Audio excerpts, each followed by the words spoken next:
Hey, what's up, everyone? It's your old pal, the KMN 1971, and apparently another year of comic book collecting has flown on by because it is time for my last giant size haul of 2023. This haul will comprise of the usual mix of silver to modern age back issues, some keys, some fillers, some first appearances ranging from minor to kind of significant, actually, some variants, some magazines, an OGN, and even a slab. Look out! I guess the highlights for this haul would be some Batman back issues ranging from silver to modern, Women of Power Spotlight, some historic end of era final issues, in my opinion, anyway, and my contested slash conflicted pick of the year. What? But before we get to that, I'm going to kick it old school and showcase my actual pull list of what I'm reading. If anyone's been wondering if I still actually read modern comics, yes, I do. And even though it's the smallest my pull list has been in years, at least there's been like several new titles that have ended up breathing some freshness and new life into my monthly pulls. And to be quite honest, if I wasn't buying new monthly comics, I probably wouldn't be collecting comics really that much at all. So, kick it off on a positive note, Conan the Barbarian from Titan Comics, number 5. This series has been fantastic.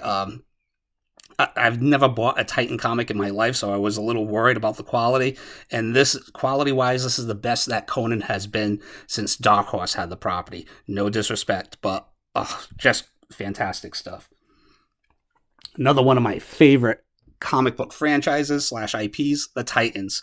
Ever since the George Perez, Marv Wolfman days back in the 80s when I was a child. So any excuse I can get to jump on the Titans, I do. But unfortunately, aside from Marv Wolfman and George Perez, there's only been like one really good run, in my opinion, of the Titans since that. And that was Jeff Johns and Mike McCone, Tony Daniels run. And this, I can say, definitely has been the best run since that. So I'm very happy to have the Titans back on the list, and it's great to see the Titans getting the A-list treatment, creative-wise, from DC Comics. So here's number 5, and here's Beast World number 1. It's been so good that I even bought a crossover, which I tend to always avoid, but I believe in the creative team behind this too, and this will also be, I guess, Ivan Rice's last work at DC Comics for the foreseeable future. So good to see him go out in a bang. Another title that I'm super happy, pun intended, to have back on my list is Superman. Once again, the best creative team that's been on this title in years. Batman number 139, an ongoing monthly that's been a staple on my list ever since I've been on YouTube and for years before that. So consistently the best superhero title, quality-wise, since Hush back in the day, in my opinion. JSA number 7. You put Jeff Johns on a JSA title, I'm there. No questions asked. Let's make a little room. Ronin, book 2. I'm kind of just sticking around to see how it ends at this point. There's only one more issue left. Does it compare to Ronin book 1? No, unfortunately. But it's not like Dark Knight 2 levels of bad either. So, and it also features Philip Tan's best artwork in his career, in my opinion. Wolverine, number 39. If you're a Wolverine fan, while this doesn't really knock it out of the park and do anything like super crazy, it's consistently a great superhero title and probably the best volume of Wolverine that's been out in probably decades. Predator versus Wolverine. Now, while this isn't Watchmen or Sandman, is this a fun comic? Yes, it is. And what more can you ask for out of a comic book than fun? Darth Vader, number 40. This has been average at best, especially with being tied into that horrendous Doc Droids crossover, which I am not reading. So hopefully the Star Wars titles do improve in 2024. I'm hoping so. Star Wars High Republic number 1 from Volume 3. Now, while I was a fan of Phase 1 of the High Republic, Phase 2 was a chore for me, I have to be honest. So it's good to see these characters back, and at least this volume is off to a positive start. Star Wars The High Republic Shadows of Starlight, which basically picks up after issue 15 of Volume 1 to see the aftermath of the demise of the Starlight Station. And these last 3 were just pickups as a collector, not part of my ongoing pull list, but sometimes you just have to grab a book because of the cover or because of a first appearance that you want. And that's the case with these last 3. So here we have Star Wars Hyperspace Stories, number 10, which features the first appearance of the Bad Batch, as well as the weird variant cover, B cover to that also. I'm a big fan of the Bad Batch. Looking forward to the final season sometime in, 2024? And then lastly, Wonder Woman, that comes out kind of rough with the foil, but Wonder Woman number 1, second print. Now, I'm not a fan of second prints, or foil second prints for that matter, but I guess this Jim Lee cover will unite his other 2 iconic Batman and Superman comics from the For Tomorrow storyline from Superman and from Hush from Batman to unite his, unity piece. So, had to have it. Big fan of all 3 characters, and Jim Lee's my favorite artist, so it was a no-brainer. And lastly, on the read list, even though it's in a different format, Saga. Yes. So this is the 3rd volume hardcover, and I have to say, I was turned on to Saga at the end of last year. I picked up the first 3 issues, didn't want to hunt down all the back issues, and I have been a big fan of reading it in this oversized hardcover format. Love this. One of my favorite reads. So looking forward to cracking this one open. All right, on to the actual back issues. So we're going to kick it off with some Joe Jusko goodness. Savage Sword of Conan, number 112. And look at that, just a masterpiece. Even though it's kind of weird with those 80s hairstyles and bikinis in the Hyborian age. But hey, I'm not going to ask any questions. Star Wars, The Clone Wars, number 95, which features the first published cameo appearance, and I'm talking literal cameo. It's Ahsoka in shadow, so you can't really see who she is because she was a new character, but it's the first published appearance of Ahsoka Tano. Think of kind of like Harley Quinn in that comic scene issue, so this isn't in any way, shape, or form in competition with the Clone Wars number 1 from Dark Horse Comics, but as an Ahsoka fan, it's nice to have. I picked this up around, when the Ahsoka series was going on. The customer shipped it to me like crap. I tried to get a refund from him. He ignored me, so I ended up getting this for free. So thank you. And I just ended up picking this up also around when Ahsoka was out. Star Wars Insider number 220, and it's great to see, as you can see, Walt Simonson creating comic book art. It's great to see kudos going to Walt Simonson in 2023. Great stuff. And lastly, I picked up the Mandalorian graphic novel of Season 2. It's an import from the UK, and in my opinion, this contains the first full appearance of Bo-Katan in comics. So, you can say what you want, but it is in a comic book form, and I believe the last time she appeared was in another graphic novel, but it was only a cameo, and I believe just for one panel. So, pretty nice. As a Star Wars fan, had to have it. And speaking of Star Wars,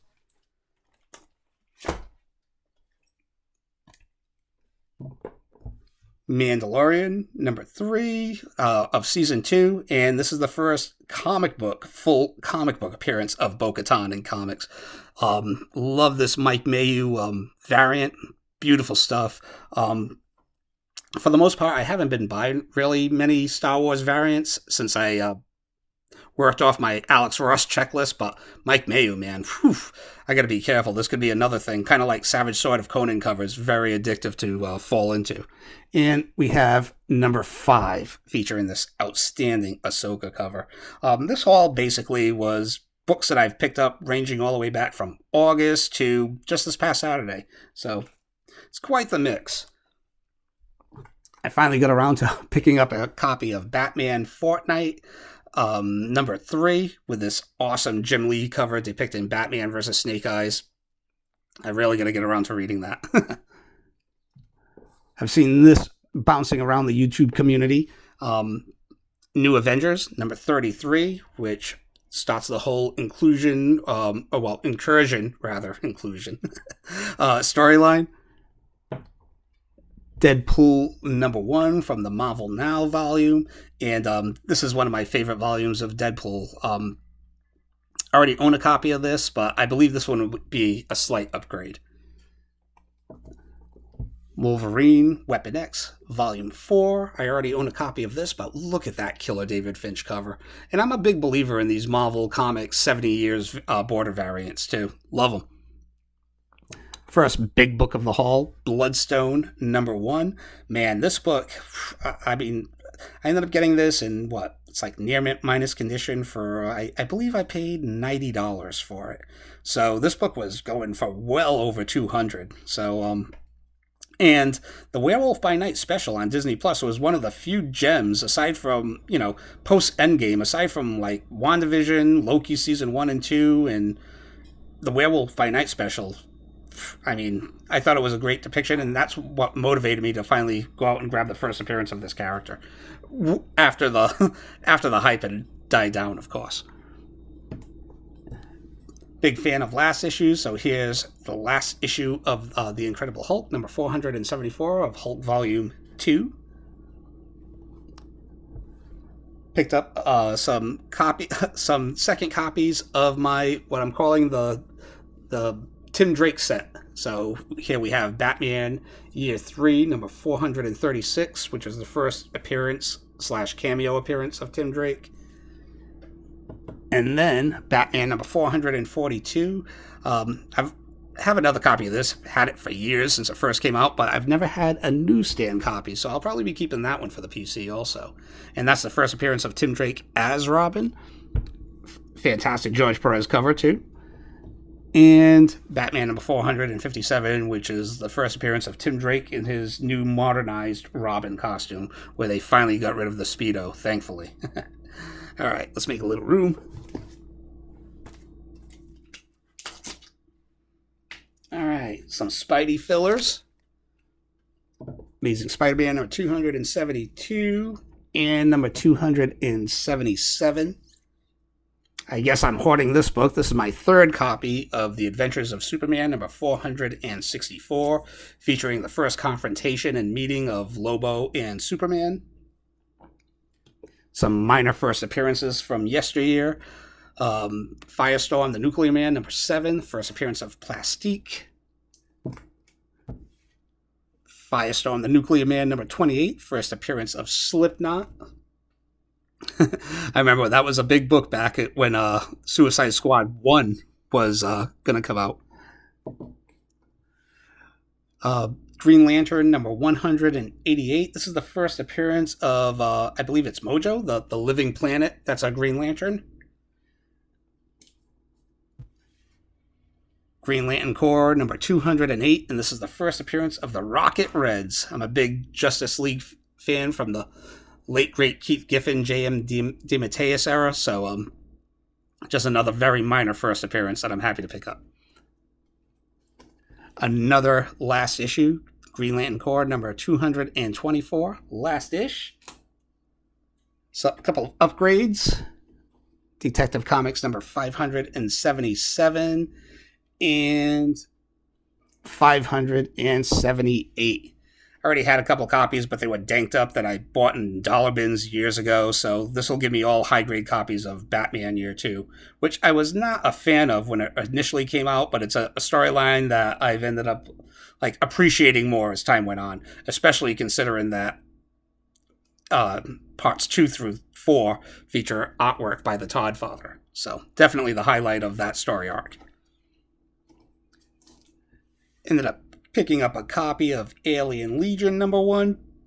I can't remember if I had that or not. I know I was buying just about everything on the Epic, under the Epic banner back when I was a little kid, when I was first discovering my first local comic book shop.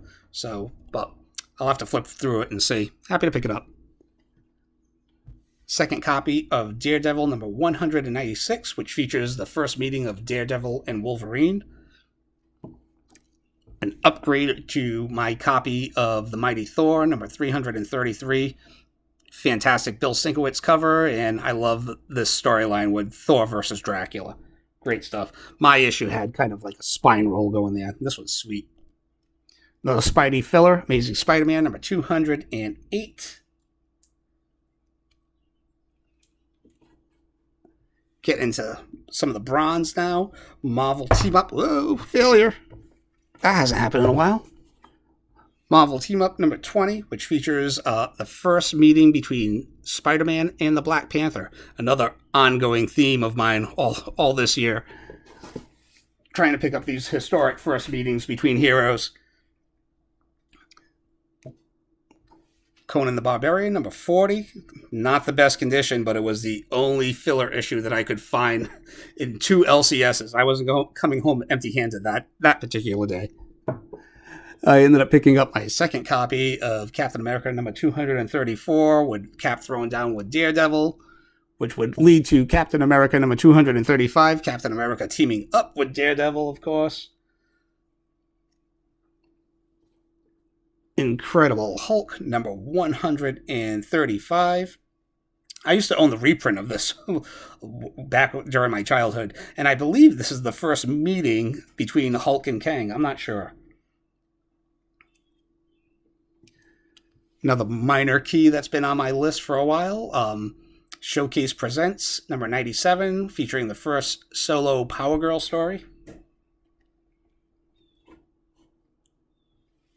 Richard Dragon number 3, I believe. And this features the first appearance of Lady Shiva.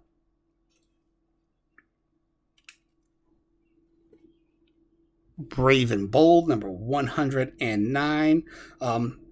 Once again, first meeting between Batman and the Demon.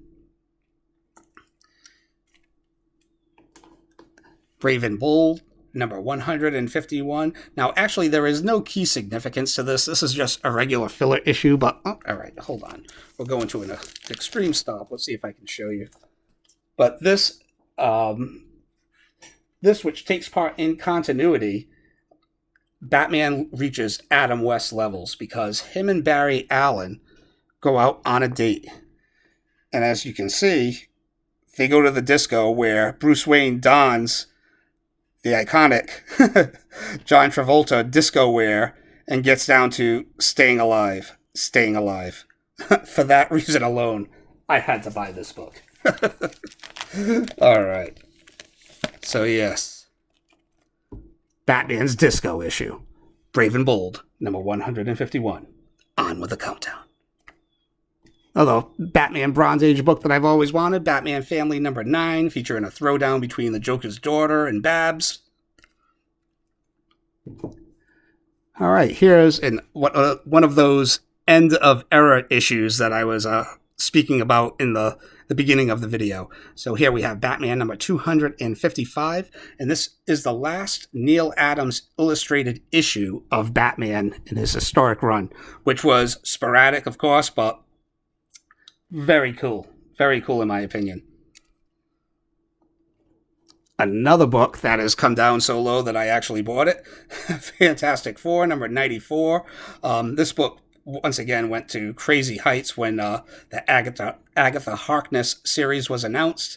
And I ended up picking this up for, I believe, around like $50. So that's, what was it before? Like over 200? So happy to pick it up. And I'm always happy when books that like go out of range for what I feel that they're worth come back down so I can plug that hole in my run. So, a little bit more room. Fantastic Four, number 102. And this is the last issue of arguably the greatest comic book run of all time. The last issue of Stan Lee and Jack Kirby's collaboration on the Fantastic Four title. They did collaborate again on Marvel's first graphic novel, the Silver Surfer graphic novel, but this was the end of their run, the run of all runs. So, very happy to finally pick this up. And I really didn't know about this, actually, until, sometime this year. So I already have Stan's last issue of Fantastic Four, which is 107, another book that I feel is gravely overlooked, but happy to have it in my PC.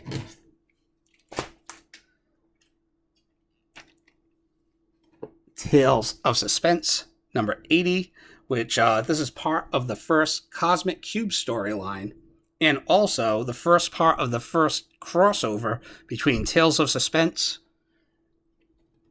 and Tales to Astonish. The story ended up continuing into Tales to Astonish, number 82, and I have been becoming a big fan of like these anthology titles from the Silver Age.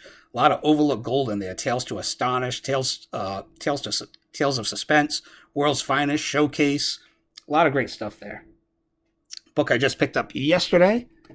Finally, Amazing Spider-Man, number 55. And look at that. That is just probably my favorite Doc Ock cover, possibly.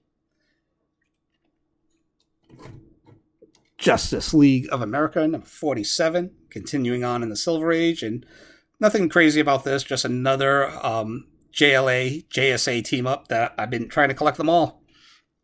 And there's been a lot of them over the years, especially back then. Detective Comics, number 371, and the significance of this, aside from the sexist cover, is this is the first appearance of the Adam West Batmobile, Adam West era Batmobile in Detective Comics. So, being a Bat geek, once again, had to have it. All right, so make a little bit more room. Now, possibly pick of the haul, pick of the year stuff right here. Adventure Comics, number 283, the first appearance of General Zod, and the first appearance of the Phantom Zone. Woo! Being a lifelong Superman fan, this is big. Superman 2, you can go all the way back to Comic Book Haul number 1 on my channel, and I basically wax poetic about Superman 2 and the original Christopher Reeve Superman movies, as well as Star Wars, having a huge impact on my comic book collecting hobby. So very happy to pick this up. I'd say this is probably like a 5.0, maybe even a 5.5. So happy to pick this up, and potentially my pick of the year. Also, Adventure Comics number 365, which was significantly cheaper. I only paid $10 for this book right here. And great Neil Adams cover once again, and this is the first appearance of Nightlass from the Legionnaires. So I know the Legion is kind of like a very niche IP now, but I love them. I grew up reading the Keith Giffen, Paul Levitz era, and because of that, I remain a Legion fan. So kind of like the Titans, if they ever put a quality team on the Legion, I'll be there waiting. So, and for my last book, and the one slab of the year, and also potentially my pick of the year, we have Strange Adventures, number 180, CGC 5.5, and this is the first appearance of Buddy Baker, a.k.a. the Animal Man, not to be confused with Buda Baker from the Arizona Cardinals. But big fan. I've always loved the Animal Man. He's one of those, deep cut DC characters that I think is awesome, and love the Grant Morrison run, and I love the big chunk of the Jeff Lemire run, which brings me into conflict. So on one hand,